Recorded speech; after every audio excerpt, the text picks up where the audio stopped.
사람을 제대로 알려면 그 사람에 대해서 어떻게 해야, 어떻게 알아봐야 그 사람을 제대로 알 수 있을까요?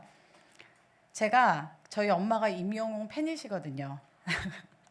네, 우리 권사님이 생전 그런 적이 없으셨는데 나훈아 노래 빼고는 부르시지도 않던 분이 어느 날부터 그 코로나 시국 때 엄청난 위로가 되셨나 봐요. 그래서 집에 한 번씩 내려가면 하루 종일 그 미스터 트롯이 계속 재방송이 되고 있어요.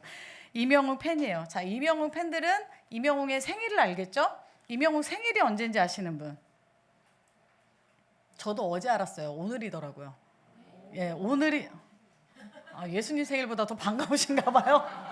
네, 임영웅 생일이 오늘이더라고요. 제가 이렇게 탁 집어서 한 건 아닌데 예시를 들다 보니까 찾아보니까 오늘로 뜨더라고요. 임영웅이 부른 노래 혹시 아세요? 알지만 예배 시간이라 차마 못 되시는 거죠. 속에 지금 따라 부르고 계시잖아요. 그쵸? 임영웅 노래 뭐 이젠 나만 믿어요. 별빛 같은 나의 사랑아 막 이렇게 흘러나오면 다 따라 부를 수 있으시죠? 임영웅이 사는 지역이 어디일까요? 서울에 산대요. 저도 어제 찾아보고 알았는데 서울 서교동 메세나폴리스 여기로 뭐 얼마 전에 이사를 갔대요. 51억짜리래요. 그러니까 여러분 임영웅이 아프고 스케줄 빡빡하다고 걱정하지 마세요. 걱정은 우리 것만 해도 돼. 이 친구는 우리가 걱정을 안 해줘도 돼. 임영웅이 좋아하는 음식이 있대요. 엄마가 끓여준 오징어찌개를 그렇게 좋아한대요. 더 관심이 있으면 임영웅 스케줄도 알아서 직접 콘서트에도 찾아가고 멀리서나마 얼굴도 볼 수 있을 거예요. 제 동생이 이제 방송 쪽에 일을 하고 있으니까 임영웅 콘서트 그 하는 기획한 친구가 이제 지인인 거예요. 그래서 티켓을 구해줬어요. 엄마 아빠 거를 광주에서 공연을 할 때. 그래가지고 그 응원봉까지 해가지고 보내드렸어요. 아버지는 별 그렇게 그게 없으신데 예, 우리 박 권사님이 얼마나 좋아하시던지 갔다 와서 얼굴을 멀리서 본 거잖아요. 너 콘서트들하고 해서 바로 얼굴을 앞에서 보는 게 아닐까? 그래도 엄청 좋아한다는 거. 그러나 그건 임영웅에 대한 우리가 정보를 아는 거지 그 사람을 안다고는 말할 수 없어요. 임영웅에 대해서 100가지 정보를 알고 있다는 사실이 그 사람의 마음과 가치와 그 사람 자체를 알고 있다는 뜻은 아니에요. 임영웅이 오징어찌개를 좋아하니까 해산물을 잘 먹을 거야 생각해서 회도 사주고 싶고 매운탕도 끓여주고 싶고 그런 마음이 들지도 몰라요. 그런 내가 그 마음이 진심이 생겼다고 해서 내가 임영웅을 잘 아는 게 아니에요. 우리는 누군가를 알려면 그 실체를 만나야 돼요. 멀리서나마 말고 실체를 만나야 그 사람을 아는 거예요. 그리고 짧지 않은 시간을 함께하고 경험을 통해서 쌓이는 거예요. 그래야 그 사람을 우리가 안다고 할 수 있고 그 사람의 성격, 기질, 가치관, 마음 그런 것들을 경험을 통해서 알아요. 그러니까 내가 빨리 친해지고 싶다. 뭐 저 사람과 저 사람의 관계가 너무 친해 보이는데 나도 이렇게 이런 관계로 빨리 친해지고 싶다. 이게 욕심처럼 한두 번으로 되지 않아요. 뭐 예를 제가 자꾸 들어서 맨 앞에 있으니까 석환 형제님이랑 저랑 사이가 좋아요. 나 혼자 착각인가? 네, 사이가 좋아요. 그거는 이제 저 친구가 고등학교 때부터 봤기 때문이죠. 오래된 세월 동안 같이 경험하고 또 같이 싸우고 같이 사이좋게 먹고 놀고 저 사람의 가치관, 저 사람의 생각, 저 사람의 기질을 아는 거예요.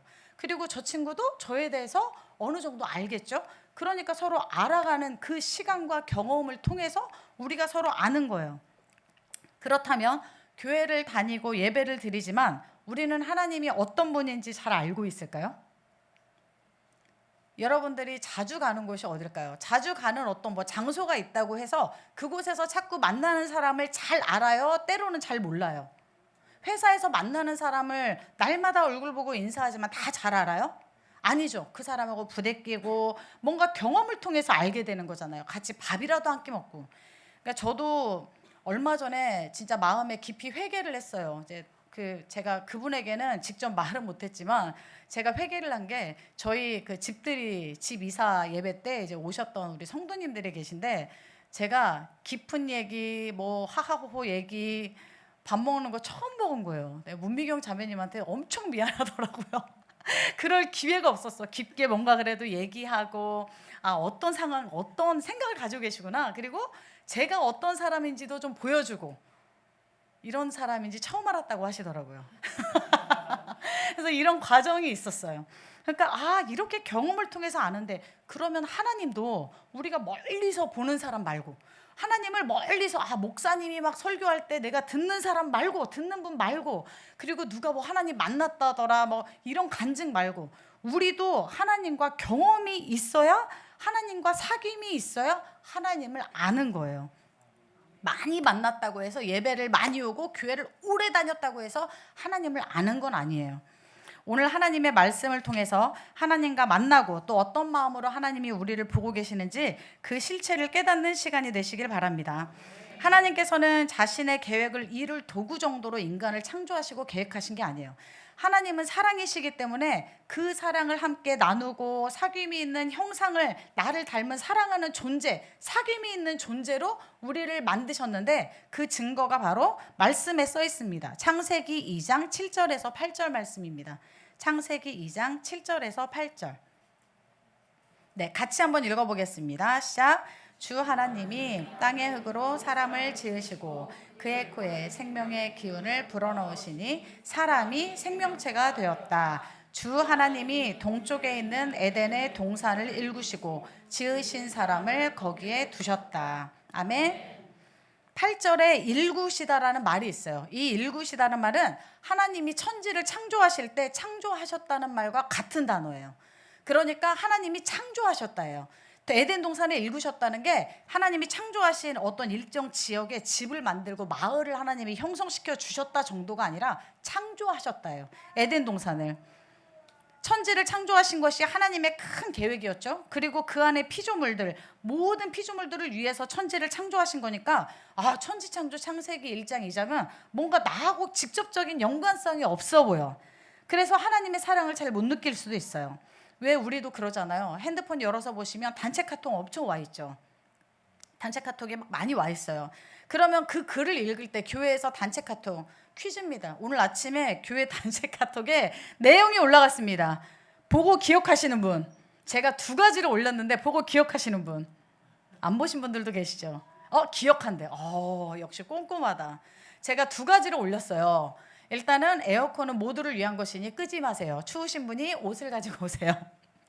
그거 하나고, 또 하나는 예배 끝나고 훅 나가지 마세요. 오늘부터 주보의 변화를 보신 분들 아시겠지만 말씀 정리하는 시간이 있습니다 라고 제가 했어요. 근데 단체 카톡을 왜 잘 안 보냐면, 그게 나한테 왔다고 생각하기보다 모두에게 왔다고 생각하는 거예요. 그냥 뭔가 큰일이라고 생각하는 거예요. 큰 어떤 계획이라고 생각하고 개인적인 사적인 거라고 생각하지 않아요. 그런데 개인 카톡을 보내면 여러분 어떻게 되나요? 개인 카톡, 누가 나에게 개인 카톡을 보냈어. 그럼 봐요, 안 봐요? 읽어요, 안 읽어요? 간혹 안 읽는 분도 계시긴 하더라고요. 속세를 떠나 사시는지 확인을 안 하시는 분들이 계세요. 개인적으로 카톡이 오면 이거는 공동이 아니고 나한테 온 거니까 뭔가 직접 연관성이 있잖아요. 그래서 그걸 더 확인하게 되잖아요. 하나님께서 하신 천지 창조는 왠지 단체 카톡 같아. 그냥 모두를 위한 큰 사건 같으니까 마음에 확 안 와닿을 수도 있어요. 그렇지만 에덴 동산, 우리 인간을 위해서 하나님이 직접 창조하신 에덴 동산을 생각하면, 하나님이 진짜 사랑하는구나. 그것도 개인적으로. 이렇게 알 수가 있어요. 하나님은 사랑이시라는 또 다른 증거는 창세기 2장 18절에서 15절 말씀입니다. 창세기 2장 18절 말씀 한번 같이 읽어보겠습니다. 시작. 주 하나님이 말씀하셨다. 남자가 혼자 있는 것이 좋지 않으니 그를 돕는 사람, 곧 그에게 알맞은 짝을 만들어주겠다. 아멘. 하나님은 부모와 자녀의 사랑 이전에, 부모와 자녀 이전에 남자와 여자의 사랑을 계획하고 만드셨어요. 그러니까 이성이 서로 만나서 호감을 느끼고 시작하는 사랑은, 처음 시작은 하나님에게서 온 거예요. 하나님이 만드신 거예요. 그러니까 사랑에 빠지는 게 잘못은 아니야. 사랑에 빠지는 거는 하나님이 만드신 본능이고 본질이고, 그리고 하나님이 사랑이시기 때문에 인간에게 주신 영역이에요. 그래서 하나님의 사랑으로 사랑하면 인간을 품고 이해하고 사랑할 수 있는 것을 뛰어넘은, 내 사랑, 내 한계를 뛰어넘을 수가 있어요. 여러분들이 배우자를 사랑하고 이해하는데 날마다 벽에 부딪히지 않아요? 2명만 고개를 끄덕이고 다 저하고 그 2명하고 3명만 그러나 봐. 여기 우리 제 시누이가 와 계셔서 제가 말을 조심해야 되는데 네, 해야 되는데, 어쨌든 서로가 너무 다르니까 이해하고 받아들이려면 어쨌든 내가 가진 사랑, 내가 가진 인내로 사실 해결이 다 되지 않는 거예요. 아무리 이제 결혼해서 신혼을 살고 있는 우리 양윤희 자매도 살아보니 오빠가 연애 때랑 약간 다른 사람인 걸 아마 조금씩 느낄걸요? 엄마한테 차마 고백은 못해, 고민이니까. 그런데 언니한테도 말은 못하지만 조금씩 뭔가 차이가 느껴질 거예요. 그러니까 그거를 또 내가 이해하고 내가 참고 하는데 내가 원래 가진 사랑으로는 충분하지가 않아요. 그래서 우리는 하나님께 그 사랑을 구해야 되는 거예요. 아, 무슨 뭐 부부 사이까지 뭐 하나님께 기도해야 돼요? 기도해야 돼요. 인간이 할 수 없는, 양자자매가 제일 크게 대답하셨어요. 인간이 할 수 없는 사랑 이상의 마음이 필요해서 그래. 그럼 이제 붙어서 앉으셔야지. 아멘 했으니까. 왜 떨어져 앉으셨어? 한 칸을 떨어져서 가까이 붙어서 앉아야지.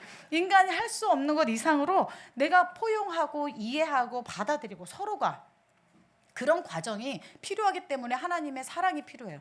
저도 제 남편과 사랑하며 지금 이제 이 긴 시간을 살아오는 동안 그런 과정이 있었겠죠. 하나님의 사랑이 특별히 필요한 순간들이 있어요. 여러분도 아시다시피 MBTI 4글자 중에 저희 부부는 한 글자도 같지 않아요. 다 정반대 있어요. 이런 경우도 참 흔치 않은데 한 글자도 똑같지 않아요. 그러니까 안 맞고 다르고 그걸 이해하고 넘어가는데 하나님이 필요했어. 하나님이 아니면 안 됐어. 그런데 시간이 지나고 보니 제가 할 수 없는 것 이상을 이해하게 되더라고요. 그거는 모든 인간관계가 마찬가지예요. 여러분, 또 하나님의 사랑이 절실하게 필요한 관계가 있어요. 하나님이 인내를 주셔야만 사랑할 수 있는 관계가 있어요. 어떤 관계일까요? 자식. 그렇지, 자식. 부모가 자녀를 사랑할 때 여러분 몇 번까지 참고 이해해 주나요? 네? 끝없이 수없이 매 부모에게 족쇄를 채워주시죠. 부모가 언제까지 해주란 얘기죠. 어떻게 그렇게 자녀를 우리가 사랑할 수 있을까? 부모와 자녀의 관계를 만드신 분이 하나님이시기 때문에 인간의 인내를 뛰어넘는 사랑을 주셔요. 그리고 예수 안에 있든 있지 않든 특히 엄마 안에는 하나님이 심어두신 인간의 한계를 뛰어넘는 사랑의 코드가 있어요. 인간이 가질 수 없는 거야. 그냥 그 이상으로 사랑하는 거예요. 이성과의 사랑도 하나님이 인간에게 그 하나님의 사랑의 본질을 주신 거예요. 그래서 하나님이 이성을 만나면 막 두근두근. 여러분 두근거리지 않고 결혼하신 분 계세요? 다 처음에 다 두근두근 하셨죠? 그렇죠? 제일 최근에 결혼한 우리 윤희 자매도 두근두근 하셨죠? 지금도 좀 그런 것 같은데 아직 남았네? 아직 유통기한이 조금 남았어. 그러니까 하나님이 우리를 사랑하셔서 그 안에 주신 코드대로 우리가 반응을 해서 결혼까지 하게 된 거예요. 하나님께서 아담을 통해서 하와를 만드시고 그 둘을 하나 되게 하신 이유가 있어요. 왜일까요? 하나님께서 부부라는 제도를 만드시고 그 안에 뭔가 이렇게 주시고자 했던 어떤 목적이 있어요. 뭐였을까요? 계획이 뭐였을까요? 자녀를 낳으라고요? 그건 인간 아니어도 다 하잖아요. 하나님이 과연 그것 때문에 창조하셨을까요? 무엇 때문일까요? 하나님이 먼저 아담을 지으시고 아담과 사랑의 관계를 맺으셨잖아요. 그 사랑을 다른 사람과 똑같이 나누어 살 수 있는 장치로 가정을 만드신 거예요.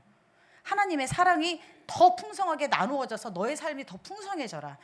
너의 삶을 더 풍성하게 이루어라. 그걸 누려라 하고 만들어주신 거예요. 자녀를 진심으로 사랑하는 부모는 그 자녀가 다른 이들에게 사랑받고 거기에서 멈추지 않아요. 사랑을 줄 수 있는 풍성한 인생을 살기를 원해요. 그렇죠? 하나님도 우리에게 원하시는 거는 잘 살아라, 성공해라, 더 성과를 내라, 더 멋있게 살아라 이런 말이 아니에요. 하나님 안에서 사랑을 회복하고 그 사랑으로 다른 이들에게 나누면서 풍성하게 살기를 원하시는 게 바로 하나님의 계획이에요. 하나님과 사랑의 사귐이 있는 아담이 처음 한 일이 있어요. 하나님이 만드시고 나서 그것은 또 다른 피조물, 동물들의 이름을 지어준 거예요. 우리 19절 창세기 2장이죠. 19절, 20절 상반절까지 우리 청소년부가 한번 읽어보도록 하겠습니다. 시작.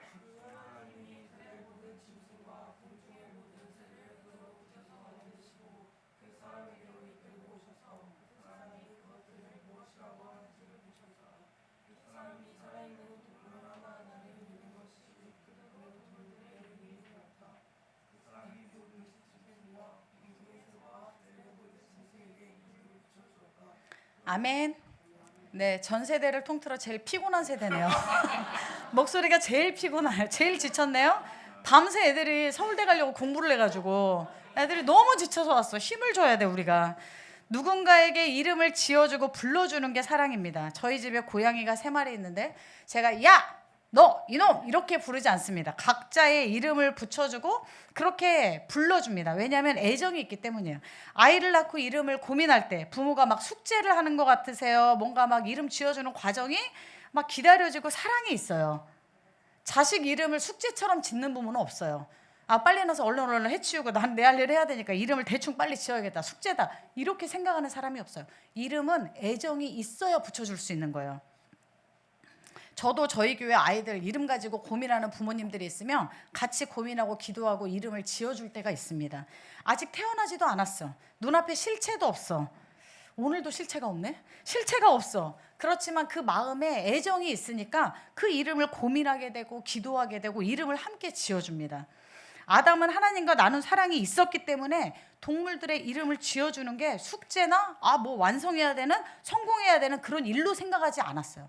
동물들이 앞에 올 때 하나님에게서 받은 사랑이 있으니까 그 동물들에게 애정을 주면서 사랑을 주면서 하나하나 이름을 지어준 겁니다. 그렇게 자기에게 주어진 것들을 사랑하고 있을 때, 자기가 할 일을 하고 있을 때 하나님께서 평생을 두고 사랑해야 될 배우자를 보내십니다. 결혼하기 전에 제일 먼저 해야 될 일이 뭘까요? 혼수 준비, 또 예식장 알아보기, 그리고 신혼여행지 알아보기. 제일 중요한 건 하나님과 나의 사랑의 관계를 회복하는 거예요. 그래야 배우자와 하나님이 계획하신 온전한 사랑의 관계를 누릴 수가 있어요. 그게 가장 큰 겁니다.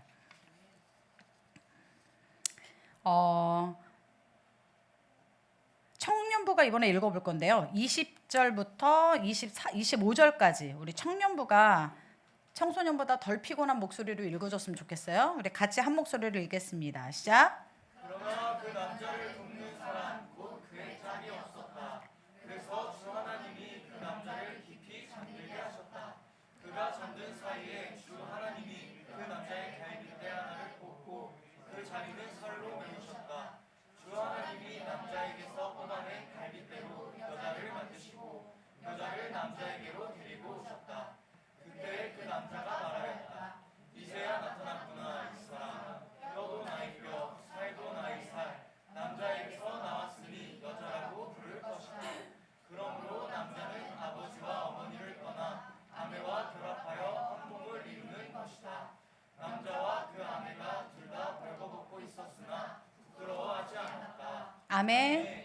하나님은 아담이 짝이 없는 것을 아셨어요. 그 인간적인 외로움, 하나님과 사귐의 관계가 있지만 그래도 그 안에 있는 인간적인 외로움도 아셔서 그 필요를 채워주고 싶으셨어요. 그리고 그 필요를 하나님의 계획 안에서 가장 선한 것으로 채워주십니다. 하나님은 사랑이시기 때문에 우리에게 늘 관심이 있어요. 세상 아무도 나를 기억하지 못하고 내가 무슨 고민이 있는지 모르고 또 어떤 아픔이 있는지 아무도 나에게 관심이 없다. 나는 너무 외롭다. 이런 외로움을 느껴본 적 있지 않습니까? 저도 있습니다. 너무 외롭다. 와, 진짜 외롭다. 이렇게 외로움을 누구나 느끼는 시기가 있어요. 그럴 때 그 하나님, 나의 가장 큰 필요를 아시고 나의 그 가장 깊은 마음을 아시는 하나님, 내가 겉으로 필요한 거 말고 내 속사람이 진짜 필요한 게 무엇인지를 아신 하나님, 그것을 사랑으로 채워주시는 분이 바로 우리가 믿는 하나님입니다. 그 사랑은 오늘 지금 우리를 향해 있습니다. 하나님 사랑 변치 않는다. 하나님 사랑 변치 않는다.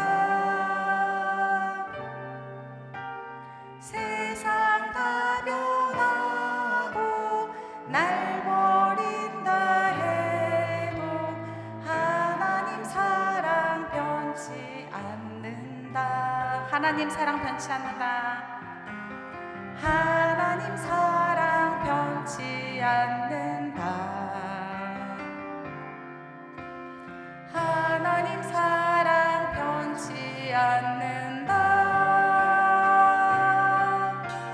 세상 다 변하고 날 버린다 해도 하나님 사랑 변치 않는다. 하나님 내 길 인도하신다. 하나님 내 길 인도하신다. 하나님 내 길 인도하신다. 나의 가는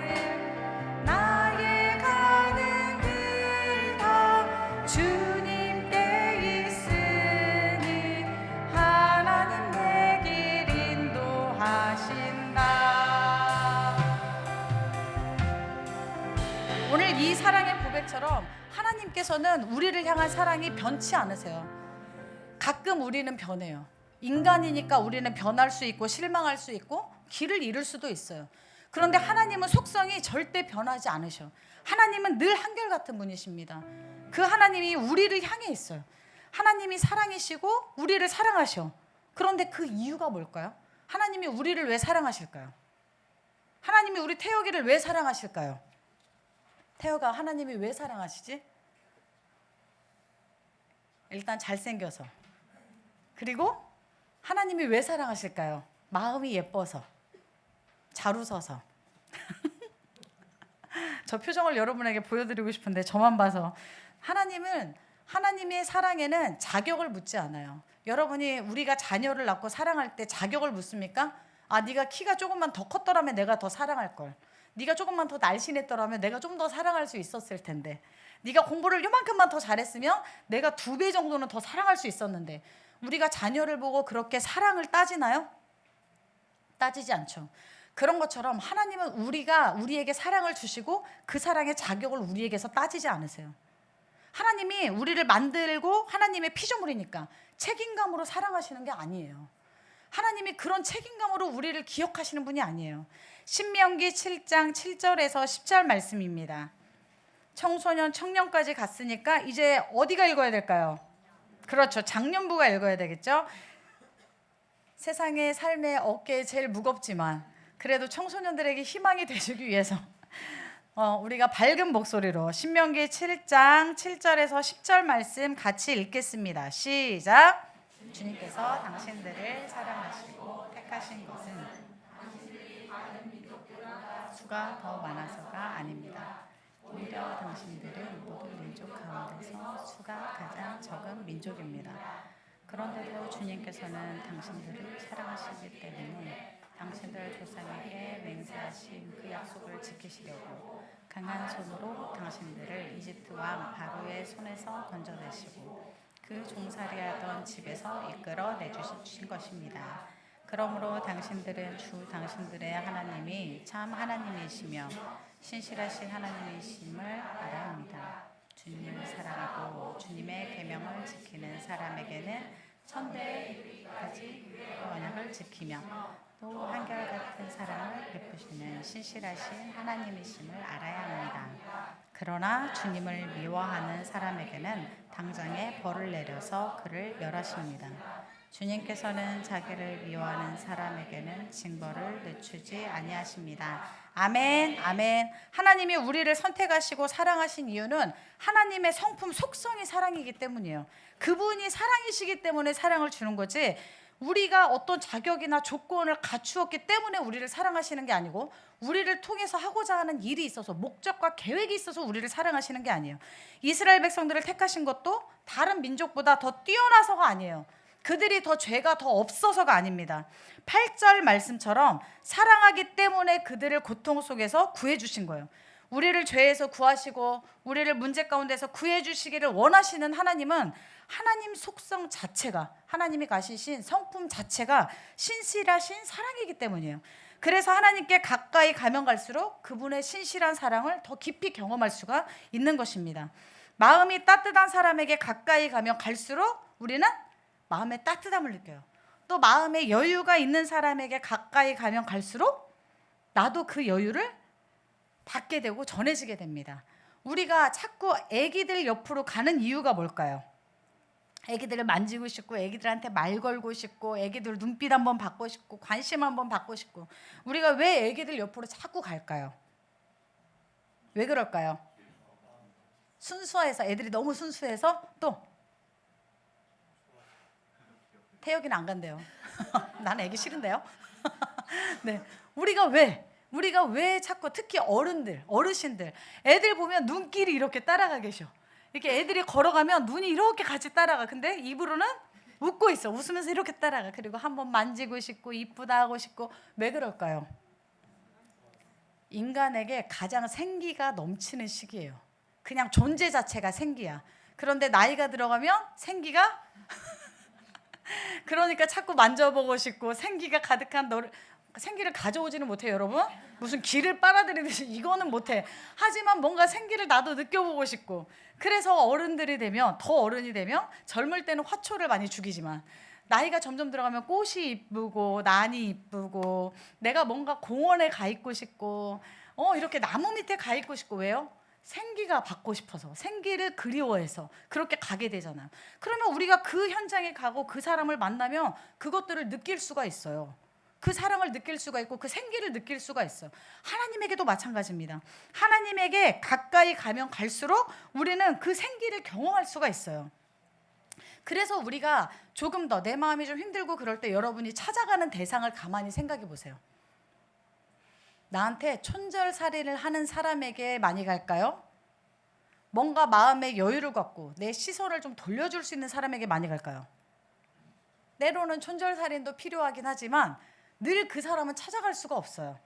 어쩌다 한번 가면은 마음에 내가 새겨지는 게 있지만 가까이 하기엔 아파. 날카로워서 아파. 그래서 자주는 못 가. 때로는 필요하지만. 그래서 우리가 자꾸 그런 사람, 내가 조금 더 마음의 여유가 있는 사람, 사랑이 있는 것 같은 사람, 그 사람 곁으로 자꾸 가게 되는 거예요. 하나님의 사랑의 손길을 여러분들은 느끼고 사십니까? 아니면 냉랭하게 식어진 마음으로 예배해 오십니까? 하나님은 여러분에게 실적과 성과를 삶에서 요구하시는 분이 아니에요. 하나님을 더 깊이 알고 그분의 사랑을 경험하고 약속된 복을 누리고 응답을 누리는 그런 삶의 자녀들이 될 수 있도록, 그런 삶을 누리는 자녀들로 여러분을 선택하신 거예요. 하나님은 사랑이라고 하면서 아까 신명기 7장 10절 말씀 보니까 하나님이 미워하시는 자에 대한 경고도 나와요. 사랑과 미움이 어떻게 같이 있을 수 있죠? 사랑하기도 하고 미워하기도 하고. 그걸 두 글자로 뭐라고 하죠? 애증이라고. 애증의 관계 다 있으시죠? 남편 생각하지 마시고 애증의 관계, 자녀 생각하지 마시고 다 있잖아요. 애증의 관계가 있잖아요. 그럼 하나님도 그런 애증을 이야기하시는 걸까요? 인간들이 생각하는 그런 단계를 이야기하시는 걸까요? 하나님이 미워하시는 사람은 인간이 갖고 있는 그 미워하는 자에 대한 기준과 달라요. 인간은 누구를 미워합니까? 누구를 불편해합니까? 내 기준하고 맞지 않는 사람이요. 내 생각 같지 않은 사람, 그 사람을 불편해하고 때로는 미워할 수 있어. 그러니까 어떻게 돼? 대립하고 상처 주고 상처받고 원망하고 불평하고 미워해. 그럼 하나님도 하시는 그 미움이 그런 미움일까요? 신명기 7장은 이집트에서 나온 이스라엘 백성들이 광야에서 다 죽어요. 불순종으로 다 죽고 광야에서 태어난 세대들만 데리고 약속의 땅 가나안 땅으로 들어가야 돼, 모세가. 그래서 모세가 죽기 전에 지금 이제 여기에서 태어난 세대, 이전 세대 말고 다시 새롭게 태어난 세대들에게 그전 세대에게 가르쳐줬던 걸 더 제대로 잘 가르쳐주고 가야 되는 시기였어요. 그러니까 이 이스라엘 백성들에게 우상숭배, 하나님을 버리고 우상숭배하는 것이 얼마나 큰 죄인지 경고를 했어야 됐어. 그럼 여러분, 하나님이 우상숭배하지 말라고 하는 이유가 뭘까요? 왜 하나님이 우상숭배하지 말라고 그럴까요?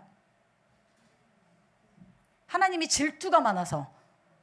연애하는데 남자친구가 옆에 지나가는 예쁜 여자를 쳐다봐요. 막 그런 마음처럼 막 질투해서 하나님이 나만 봐야지, 막 방울뱀 소리가 나오네. 나만 봐야지, 지금 누구를 보는 거야, 막 이런 질투하는 마음 때문이었을까요? 하나님이? 그게 아니에요. 하나님은 다른 신에게 예배하는 걸 질투해서가 아니라 우상은 인간의 죄성으로 시작된 거예요. 그러니까 그것에 예배하는 건 결국은 인간을 죄로 끌어들여서 멸망시켜. 인간을 결국은 죽게 만들어, 멸망시켜. 그러니까 자꾸 죽음의 길로, 자기가 자멸하는 길로 걸어가니까 하나님이 경고하시는 거예요. 가지 마라, 가지 마라. 하나님의 사랑은 우리가 죄를 짓고 하나님을 멀리하는 그곳에도 있어요. 내가 막 실패하고 또 때로는 마음이 무너져가지고 하나님 사랑 막 못 느낄 때 있잖아. 교회를 나가는 게 도살장에 끌려가는 것 같고, 제가 그런 표정들을 가끔 봤거든요. 저희 지금 교회라고 하지 않을게요. 예전에 청소년들이 교회를 오는데 도살장에 끌려가는 양이 저런 표정일걸? 막 이런 생각이 들더라고요. 예배를 가는데 기쁨이 하나도 없어. 그런데도 꾸역꾸역 막 예배를 오는 거예요. 사랑에서 멀어진 만큼 가까워진 세상, 내 마음의 우상을 예배하고 있기 때문에 인간이 망하는 거예요. 하나님과 멀어졌다고, 예배와 멀어졌다고 하나님이 발로 뻥 차서 버려버릴까요?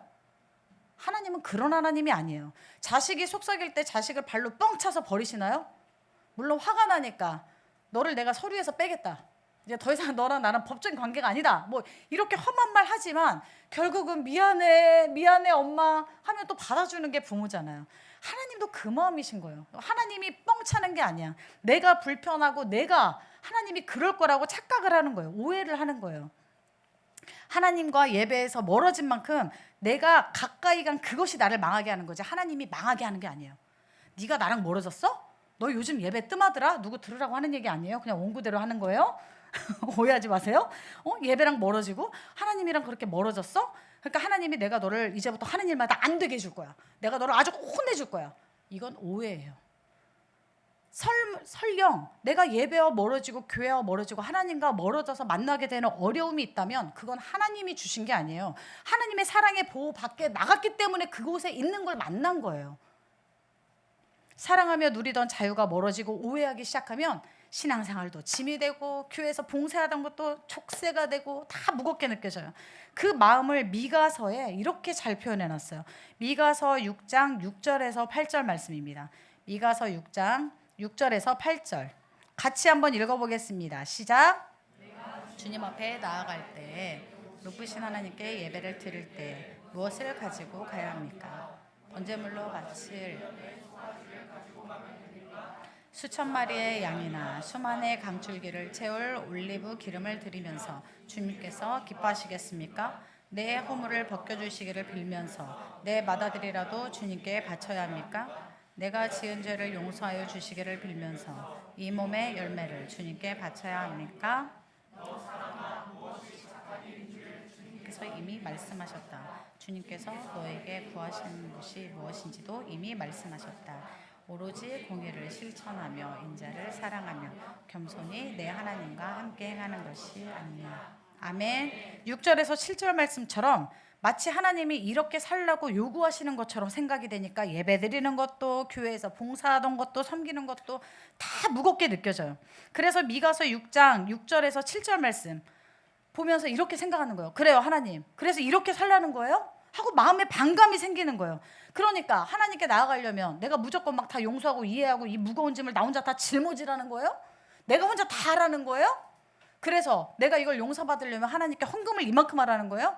예배 이렇게 잘 드리고 뭔가 교회 가서 봉사도 이만큼 해야 하나님이 나를 봐주신다는 거예요? 나를 용서하시겠다는 거예요? 하나님은 그렇게 말씀하신 적이 없어요. 그런데 자기 혼자 이렇게 생각을 하는 거예요. 마치 미가서 말씀처럼 하나님이 우리에게 송아지 드리고 수천 마리의 양, 엄청난 양의 그 올리브유를 가져와서 하나님을 예배해야 죄 용서해 준다고 성경에 써 있습니까? 아닙니다. 하나님이 그 긴 레위기를 통해서 제사의 방법과 그 모든 규례를 정해주신 건 하나님께 나아올 때 너가 조금 더 당당하게 내 사랑의 관계를 누리라고 알려주신 거예요. 사랑하시니까 알려주신 거지 여러분에게 막 족쇄를 채우고 교회 다니고 예배드리고 신앙생활하는 걸 무겁게 하기 위해서 하나님이 그렇게 하신 게 아니에요. 하나님은 그런 하나님이 아닙니다. 하나님이 우리에게 말씀하시는 것은 내가 너를 사랑하니 그 사랑을 누려. 그리고 나의 사랑 안에 나랑 함께 거하자. 이 말씀을 하시는 겁니다. 8절 말씀 다시 한번 읽어보겠습니다. 8절 말씀 시작. 너 사람아 무엇이 착한 일인지는 주님께서 이미 말씀하셨다. 주님께서 너에게 요구하시는 것이 무엇인지도 이미 말씀하셨다. 오로지 공의를 실천하며 인자를 겸손히 내 하나님과 함께 행하는 것이 아니냐. 아멘. 하나님을 사랑하고 하나님과 함께하면 하나님의 기준, 공의의 삶을 살게 된다는 얘기예요. 내가 공의의 삶을 살기 위해서 애쓰고 막 그 기준에 맞추려고 노력하는 게 아니라 내가 하나님과 사랑의 관계에 가까우면 가까울수록 나는 빛으로 살게 되는 거예요. 빛으로 살아야지 애쓰고 노력하는 게 아니에요. 그런 수고를 하라는 게 아니라 그저 너는 나와 가까이 있으라는 거예요. 하나님의 사랑 안으로 들어오기만 하면 나는 빛 대신 하나님의 속성과 성품으로 살아갈 수 있다는 거예요. 그거는 그 사랑과 공의는 하나님이 만드신 거지 우리가 만들어낼 수 없는 거예요. 수고하고 무거운 짐진 자들아 다 내게로 오라. 내가 너희를 쉬게 하리라. 내가 너를 사랑한다. 우리가 회복되어야 되는 것은 사역이 아니에요, 여러분. 여러분 봉사하던 그 열정이 아니에요. 여러분이 회복해야 되는 게 뭘까요? 예배라는 습관적인 이런 종교의식이 아니에요. 태초부터 지금까지 나를 사랑하는 그 하나님의 사랑을 다시 기억하고 그 사랑 안으로 들어가서 누리는 삶을 살기를 하나님은 계획하시고 원하시는 거예요. 여러분은 그것을 위해서 초청받은 사람들이에요. 하나님이 그것을 위해서 부르셨어요. 그런 하나님과 함께 사니까 이 안에는 그 사랑을 느끼시는 분도 있고 잠시 멀어진 분도 계시고 그 사랑 안으로 돌아와야 되는 분도 계시고 이 찬양은 저의 고백입니다. 여러분도 같은 고백으로 회복되시기를 정말 기도하는 마음으로 함께 찬양하겠습니다. 나의 평생에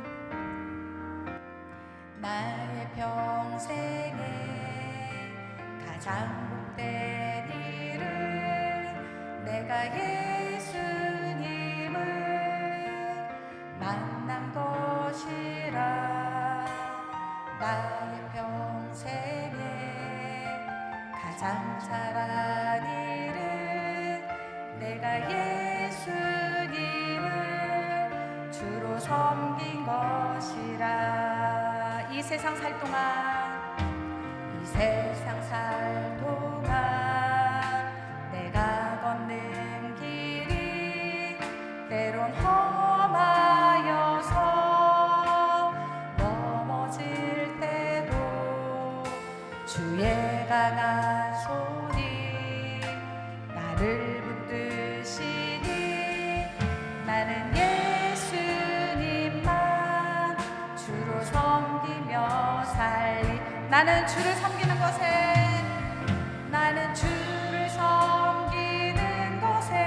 후회가 없습니다. 내가 걸어온 모든 시간 다 주의 은혜니 내가 걸어갈 모든 날도 주만 섬기며 살리. 오직 예수 이름 부르며 살아가리라. 나는 주를 섬기는 것에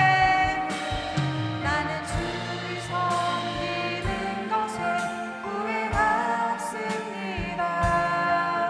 내가 걸어온 모든 시간 다 주의 은혜니 내가 걸어간 모든 날도 주만 섬기며 살리.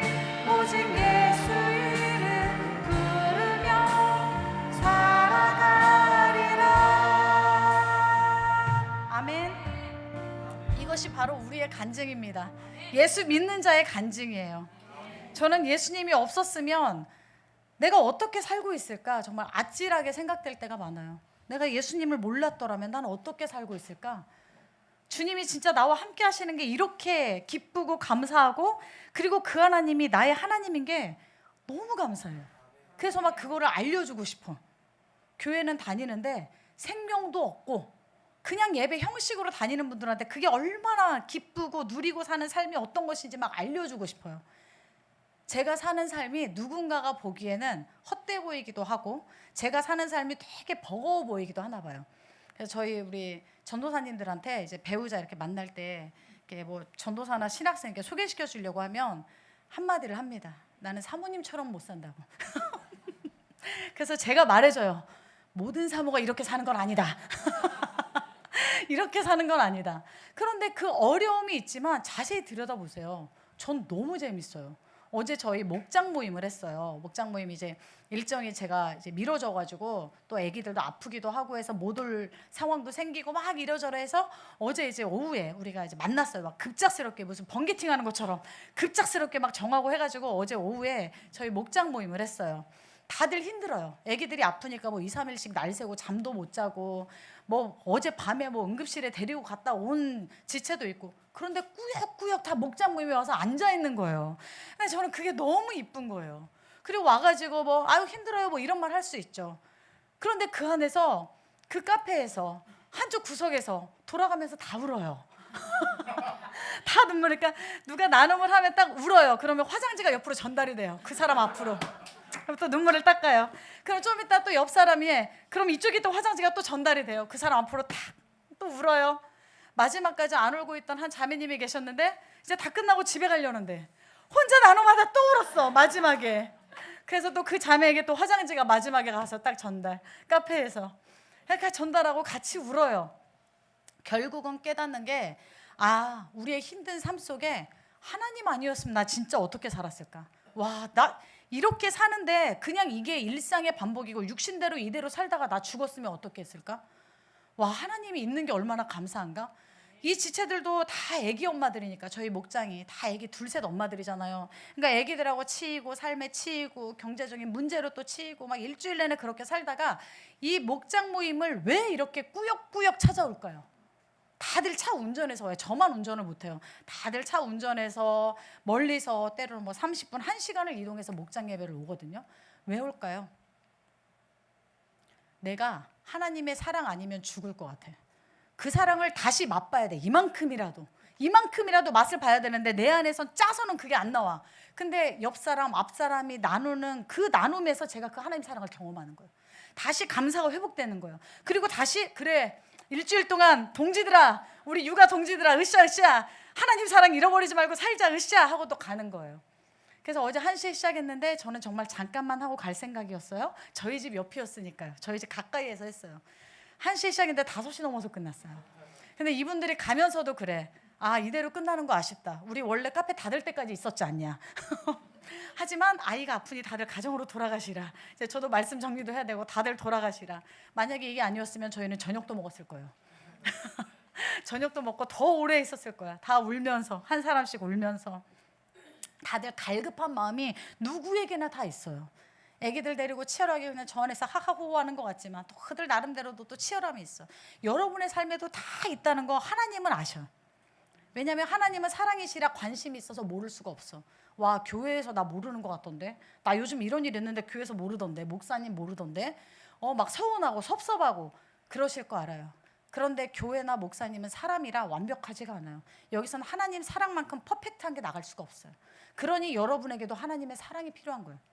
하나님이 사랑이시니까 그 하나님의 사랑 안으로 들어가야 돼. 하나님은 사랑이라는 이 사실은 우리의 동의를 구하는 게 아니에요. 성경은 이해와 동의를 구하는 게 아니라 하나님의 일방적인 선포예요. 출애굽기 3장 14절 말씀입니다. 출애굽기 3장 14절 말씀 같이 읽겠습니다. 시작. 하나님이 모세에게 대답하셨다. 나는 곧 나다. 너는 이스라엘 자손에게 이르기를 나라고 하는 분이 너를 그들에게 보냈다고 하여라. 아멘. 하나님을 믿지 않는 자들에게 하나님이 어떤 분이냐고 그 사람들이 물어보면 내가 뭐라고 대답해야죠? 많은 말이 필요 없어요. 나는 나다예요. 하나님은 선포예요. 하나님이 사랑이시다? 이거에 대해서 여러분이 인정하든 인정하지 않든 동의가 필요 없어요. 하나님은 선포예요. 기독교는 인간의 동의와 이해를 구하는 종교가 아니에요. 이해가 되고 논리가 서야 믿어지는 종교가 아닙니다. 그냥 선포입니다. 유일하신 참신이신 하나님을 믿고 선포하는 것이 바로 교회예요. 하나님이 사랑이시라는 오늘 말씀, 요한 1서 말씀도 누군가가 이해하든 이해하지 못하든 이건 그냥 변치 않는 진리고 선포예요. 그래서 그것을 믿고 나아오는 자는 하나님의 사랑을 경험하게 된다는 게 바로 성경의 약속이에요. 오늘 요한일서 4장 16절부터 19절 말씀 같이 한번 보겠습니다. 요한일서 4장 16절에서 19절 말씀. 하나님이 선포를 하셔요. 나는 이런 사랑이니 네가 나에게 다가오기만 하면 된다. 네가 나를 찾기만 하면 된다. 내 앞으로 네가 나오기만 하면 된다. 요한일서 4장 16절에서 19절 말씀 우리 천천히 마음에 새기면서 같이 읽어보도록 하겠습니다. 시작. 우리는 하나님이 우리에게 베푸시는 사랑을 알았고 또 믿었습니다. 하나님은 사랑이십니다. 사랑 안에 있는 사람은 하나님 안에 있고 하나님도 그 사람 안에 계십니다. 사랑이 우리에게서 완성되었다는 사실은 이 점에 있으니 곧 우리로 하여금 심판날에 담대함을 가지게 하려는 것입니다. 우리가 이렇게 담대해지는 것은 그리스도께서 사신 대로 또한 우리도 이 세상에서 그렇게 살기 때문입니다. 사랑에는 두려움이 없습니다. 완전한 사랑은 두려움을 내쫓습니다. 두려움은 징벌과 관련이 있습니다. 두려워하는 사람은 아직 사랑을 완성하지 못한 사람입니다. 우리가 사랑하는 것은 하나님이 우리를 먼저 사랑하셨기 때문입니다. 아멘. 자녀가 먼저 엄마를 사랑하는 게 아니라 엄마가 먼저 자녀를 사랑해요. 그리고 자녀는 태어나고 자라면서 엄마의 그 사랑을 경험하고 느끼면서 사랑이 있는 사람으로 자라나게 되는 거예요. 마찬가지로 우리도 처음부터 하나님의 사랑이 완전하게 이해되고 완전하게 있는 게 아니에요. 하나님과 경험되어지면서 그 사랑을 경험하면서 배워가고 그 사랑이 확장되어 가는 거예요. 그것들을 느끼고 깨달아가면서 하나님의 사랑으로 자기 자신을 사랑하고 이웃을 사랑하는 풍성한 삶을 살게 되는 거예요. 시대가 이러다 보니까 자기 자신과 화해하지 못하는 사람들이 많아요. 자기 자신에게서 나를 사랑하지 않을 이유를 엄청 많이 발견하시는 분들이 많아요. 그리고 그 문제, 나를 사랑할 수 없는 이유, 나를 용서할 수 없는 이유, 때로는 옆에 있는 가족을 이해하고 용서할 수 없는 이유를 묵상하느라고 하나님이 사랑이신 건 잊어버리는 거예요. 그 문제는 그대로 놔두고 우리가 묵상하고 찾아야 될 건 하나님은 사랑이시라는 거예요. 그걸 붙잡으면 해결이 되는데 문제에다 하나님의 사랑을 대입을 하니까 해결이 안 되는 거예요. 그 문제로 하나님의 사랑을 끌고 들어오는 게 아니에요. 그 문제는 그대로 있지만 우리가 하나님의 사랑을 향해 나가면 거기에 해결이 있고 거기에 사랑과 용서가 있어요. 내가 해결할 수 없는 것들을. 오늘 마지막으로 함께 찬양을 나누고 함께 기도하기를 원합니다. 하나님 사랑 변치 않는다. 이 찬양이 최근에 나온 찬양은 아니고 좀 오래된 찬양이더라고요. 근데 저도 몰랐는데 말씀을 준비하면서 하나님은 사랑이다. 하나님의 사랑은 변치 않는다. 우리가 자녀들한테 막 알려주고 싶잖아요. 때로는 교회 리더들은 자기가 맡고 있는 양들, 영혼들한테 막 알려주고 싶어. 내가 너에 대한 마음은 그대로야. 표현이 좀 그랬을지 어색했을지 모르고 내 표현이 너한테 서툴렀을지 모르는데 난 정말 그대로야. 이제 저도 다음 세대 사역을 하니까 청년들하고 부대끼면서 어떤 날은 막 마음이 있으면 꺼내서 보여주고 싶을 때가 있어요. 와, 진짜 이거 마음을 이렇게 딱 꺼내서 보여주고 싶다. 모르니까. 진짜 이런 거야. 그리고 하나님 사랑도 막 몰라서 헤매고 지금도 방황하는 양처럼 교회를 다니고 예배 생활 하시는 분들 보면 내가 해줄 수는 없는데 하나님의 사랑을 이렇게 갖다가 정말 어떤 건지 정확하게 보여주고 싶다. 그런데 그건 갖다가 보여줄 수 있는 게 아니에요. 우리가 가야만 볼 수 있는 거예요. 그분 앞에 나가야만 볼 수 있는 거예요.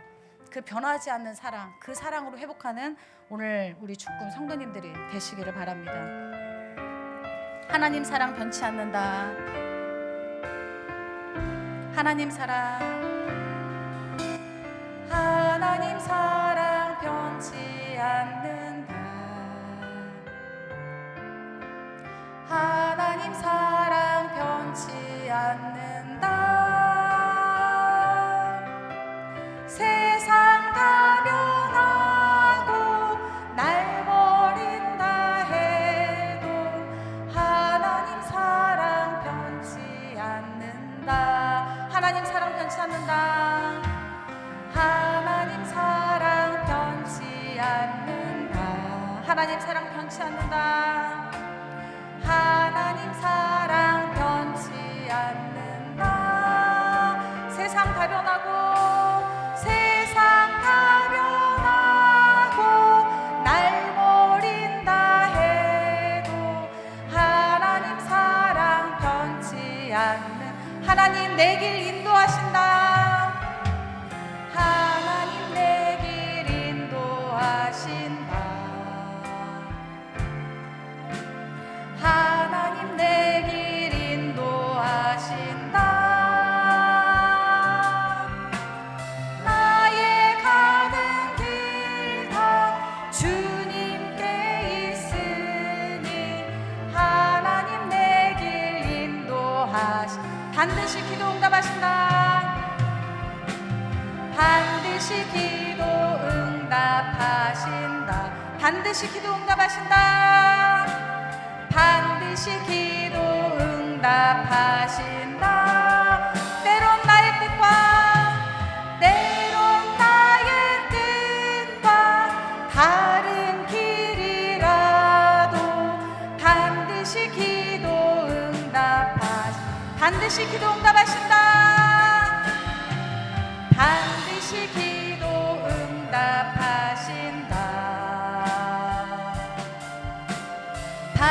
반드시 기도 응답하신다. 때론 나의 뜻과 다른 길이라도 반드시 기도 응답. 하늘의 것을 구하며 산다. 하늘의 것을 구하며 산다. 하늘의 것을 구하며 산다. 하늘의 것을 구하며 산다. 세상 헛된 것에 소망 두지 말고, 세상 헛된 것에 소망 두지 말고, 하늘의 것을 구하며 산다. 하늘의 것을 구하며 산다.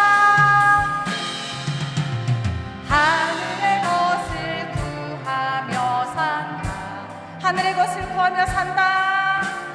하늘의 것을 구하며 산다. 세상 헛된 것에 소망 두지 말고, 하늘의 것을 구하며. 오늘 이 시간에 함께 기도하겠습니다. 큰 소리로 기도하지 않아도 돼요. 내가 기도를 어떻게 하는지 모르면 하나님은 사랑이시라는데, 그 사랑이시라고 약속하셨다는데, 저도 그 사랑을 조금만 누리게 해주세요. 지금 내가 느껴지지 않고 이 답답한 상황에 하나님, 내가 하나님 앞에 한 발만 더 가까이 갈 테니 하나님의 사랑을 좀 느끼게 해달라고. 그래서 이제는 내 삶이 내가 어거지로 이끌고 가는 삶이 아니라 하나님의 사랑으로 정말 누리는 삶. 어떤 환난과 고난과 이 세상에 어려움이 닥쳐도 능히 이기고 나갈 만한 그 하나님의 사랑으로 능력을 입은 삶. 하나님, 그러한 삶을 살게 나를 이제는 인도해달라고, 나를 만나달라고. 오늘 이 시간에 우리 주님 앞에 함께 기도하겠습니다. 하나님 아버지, 아직도 하나님의 사랑을 몰라서, 하나님 세상에서 방황하는 양들, 하나님의 사랑을 몰라서 하나님 자신의 삶을 자신이 끝까지 책임져야 되는 주의 중압감과 무게감에 하나님 그렇게 눈물을 흘리는 하나님 사랑 변치 않는다. 세상 가련하고 날 버린다 해도 하나님 사랑 변치 않는다. 하나님 내 길 인도하신다. 하나님 내 길 인도하신다. 하나님 내 길 인도하신다. 하나님 내 길 믿고 나오는 자의 길을 하나님은 분명히 인도하십니다. 나의 가는 길 다 주님께 있으니 하나님 내 길 인도하신다.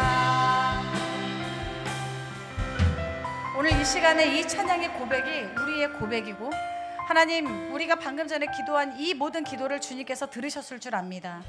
하나님, 몰라서 못 찾아가고, 알아도 하나님과 나 사이에 죄가 있고 나의 잘못됨이 있어서 찾아가지 못하고, 때로는 하나님이 밀어내신 적이 없는데 내가 정신 차려보니 너무 멀리 와 있어서 하나님을 찾아가지 못하고 길을 잃은 하나님, 그들에게 빛이 되어주시고 다시 인도해 주셔서 하나님의 사랑 안에서 풍성히 누리는 삶을 살아갈 수 있도록, 그래서 인생의 마지막 순간에 허무하다 하나님 후회로 끝나는 인생이 아니라 인생의 그 마지막 순간에 하나님의 사랑으로 너무 잘 살았다, 내가 풍요와 편안은 몰라도 하나님 안에 난 너무 평안을 누리고 살았다, 그리고 나를 여기까지 인도하신 하나님의 사랑에 너무 감사하다. 하나님, 이것이 우리의 마지막 고백이 될 수 있도록 주님 축복하여 주시옵소서. 우리 성도들에게 하나님의 사랑을 다시 회복시켜 주셔서 하나님, 무엇이 하나님을 믿는 것인지, 무엇이 예배를 드리고 교회를 다니는 삶인지 하나님 바로 세워지게 도와주시고, 기쁨으로 감사함으로 성도의 교제가 나누어지는 살아있는 공동체가 될 수 있도록 우리 교회를 사용하여 주시옵소서. 예수님의 이름으로 감사하며 기도했습니다. 아멘.